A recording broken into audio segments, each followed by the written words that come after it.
بعد بیبی کی موومنٹس کا خیال رکھنا بہت ضروری ہے۔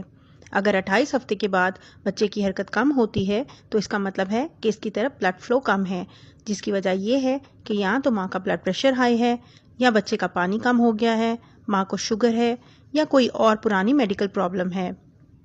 تو اگر بیبی کی موومنٹس کم محسوس ہو رہی ہیں تو سب سے پہلے آپ نے پریشان نہیں ہونا۔ ہو سکتا ہے آپ نے کافی دیر سے پانی نہ پیا ہو یا کھانا نہ کھایا ہو۔ اگر شوگر نہیں ہے تو پہلے آپ کوئی جوس یا صرف پانی پی لیں۔ آپ کھانا کھا لیں اور اس کے بعد سکون سے دائیں یا بائیں کروٹ پر لیٹ جائیں۔ سیدھا نہیں لیٹنا، کیونکہ اس سے بچے کا پریشر پلیسنٹا اور بیبی کی کاٹ پر پڑتا ہے، جس کی وجہ سے بیبی کی طرف بلڈ فلو کم ہو جاتا ہے۔ اس کے بعد آپ نے تقریباً 2 گھنٹے کے لیے بیبی کی موومنٹس کو کاؤنٹ کرنا ہے، جو آپ کسی پیپر پر بھی لکھ سکتی ہیں۔ 2 گھنٹے میں آپ کو تقریباً 8 سے 10 موومنٹس فیل ہونی چاہیے، یا اگر آپ 1 گھنٹے کے لیے لیٹیں اور آپ کو 3 سے 4 موومنٹس